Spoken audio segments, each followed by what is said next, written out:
बिस्मिल्लाहिर्रहमानिर्रहीम। अस्सलामुअलैकुम ख़वातीन व हज़रात। आज हम बात करेंगे अमेरिका के ऊपर जो 25 मई 2020 में वाक़या हुआ। एक $20 का की वजह से एक ऐसी तहरीक उठी जिसमें स्याह फामों के हकूक़ के लिए एहतजाज शुरू हो गया।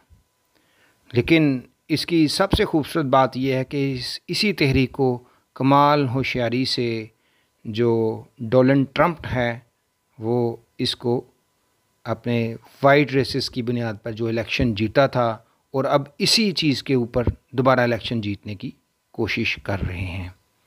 आज हम इस बात को समझने की कोशिश करेंगे कि अमेरिका में ये जो ब्लैक स्याह फाम लोग थे ये कहाँ से आए और जो अमेरिकन्स हैं ये कैसे एक जो रेड इंडियंस को इन्होंने कत्लो गारतगिरी की और किस तरह इन्होंने दुनिया में मुख्तलिफ़ अक़वाम के लोगों को इकट्ठा किया। ये 17वीं सदी की जो मुस्लिम दुनिया थी वो बहुत महज़्ज़ब और तरक्की याफ्ता थी, लेकिन उस दौरान जो अमेरिका था वो ग़ुलामों की तजारत का आगाज़ कर रहा था। जैसा कि हमने बताया था, अगस्त 1619 में जेम्स टाउन वर्जीनिया में अंगोला से 20 स्याह फाम को लाकर बेचा गया था। उस दिन से इंसानी तजारत अमेरिका में सरकारी सरपरस्ती में फलने फूलने लगी। इससे पहले बरे-आज़म अमेरिका में यूरोप से भागकर आने वाले जराइम पेशा ग्रोहों की अक्सरियत आबाद थी। वो अमेरिका में मौजूद मकामी रेड इंडियन अफराद से ग़ुलामी का काम लेते थे। वो मकामी रेड इंडियंस थे जो इस खित्ते में अमन से रह रहे थे। जब 12 अक्टूबर 1492 में क्रिस्टोफर कोलंबस का जहाज़ अमेरिका के साहिलों पर उतरा तो यूरोपीय अक़वाम के लुटेरों, डाकुओं, कातलों, चोरों और जराइम पेशा अफराद ने यहाँ आकर आबाद होना शुरू कर दिया, क्योंकि ये दुनिया के दूसरे हिस्से में था और चारों तरफ से समंदर से घिरा हुआ था। जो मकामी रेड इंडियन था उनका कत्लेआम किया गया और जहाँ पर उनका पूरा जो कबीला आबाद था और टोमी बच्चों, बूढ़ों और औरतों समेत कत्ल कर दिया गया। यूँ इलाके पर इलाके फ़तह होते रहे, कबीलों पर कबीलों को मौत के घाट उतार दिया गया। 19 जनवरी 1911 को नोरेडा की रियासत में आखिरी कत्लेआम हुआ। आज भी अमेरिका में रेड इंडियन मकामी अफराद की 500 से ज़्यादा आबादियाँ हैं जिन्हें रिज़र्वेशंस कहा जाता है। इन इबादियों में ये कबाइल सदियों पुरानी ज़िंदगी में रहते हुए नज़र आते हैं। 16वीं सदी का अमेरिका रेड इंडियन के कत्लेआम और नस्ल कुशी का अमेरिका था। तकरीबन 11 करोड़ मकामी अफराद कत्ल कर दिए गए। जिस शख्स को इंसानी तारीख़ का अजीम स्याह और हीरो बनाकर पेश किया जाता है उसने 5 लाख रेड इंडियंस को मकामी रेड इंडियंस को कत्ल किया। मकामी आबादी का कत्लेआम और ग़ुलामों की तजारत 400 साल तक चलती रहती।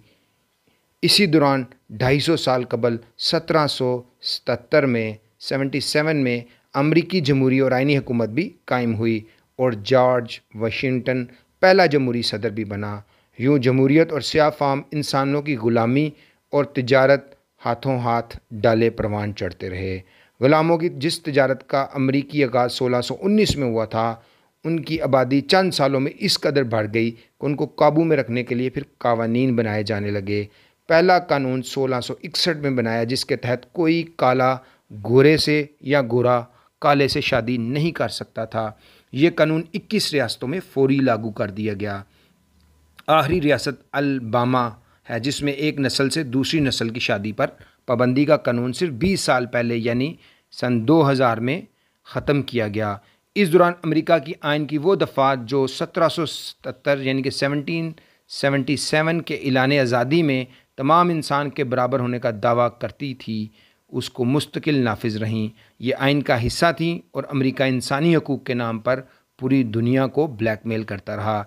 इन बेचारे अफ्रीकी स्याह फाम ग़ुलामों का अमेरिका के साहलों तक भी सफ़र बड़ा दर्दनाक और अलमनाक है।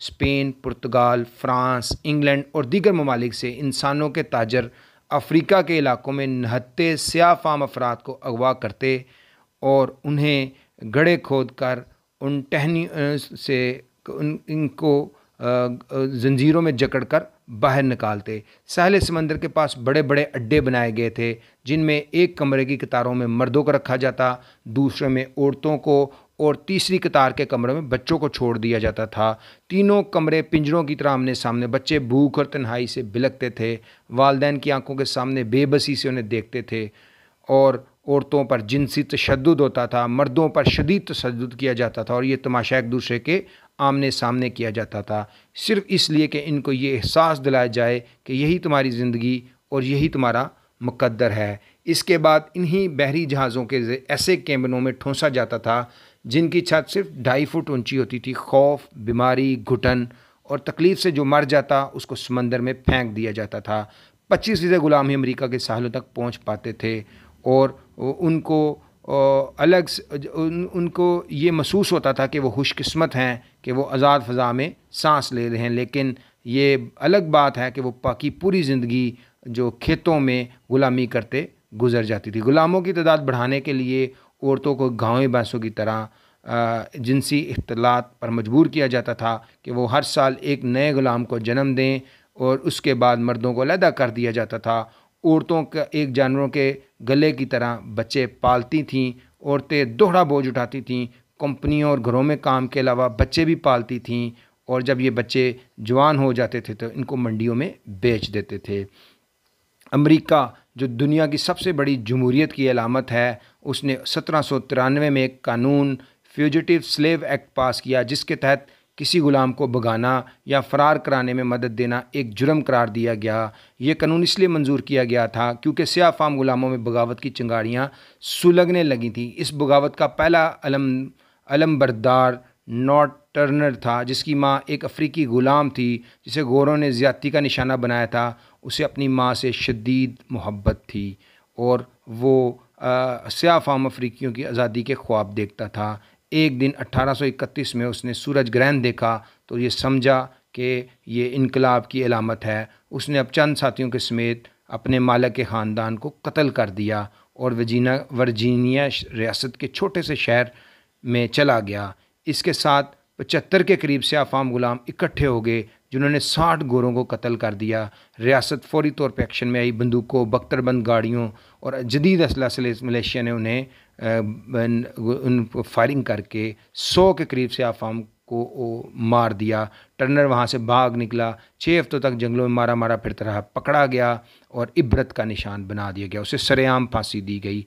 1831 में 190 साल पहले का वाक़या, कोई 1000 साल पहले की ये कहानी नहीं। इस वाक़े के 30 साल बाद 1861 की बहार में अमेरिकी रियासतों में ग़ुलामी के हक़ में आपस में एक बहुत बड़ी जंग का आगाज़ हुआ, जिसे इब्राहिम लिंकन अमेरिकी सदर मुंतखब। उसने नारा अमेरिका से ग़ुलामी और ग़ुलामों की तजारत का खात्मा करना था। पूरा अमेरिका 2 दरों में तकसीम हो गया। जनूबी रियासतें जहाँ खेती बाड़ी आम थी वो ग़ुलामों के हक़ में खड़ी हो गईं, और शुमाली रियासतें ग़ुलामी के ख़िलाफ़।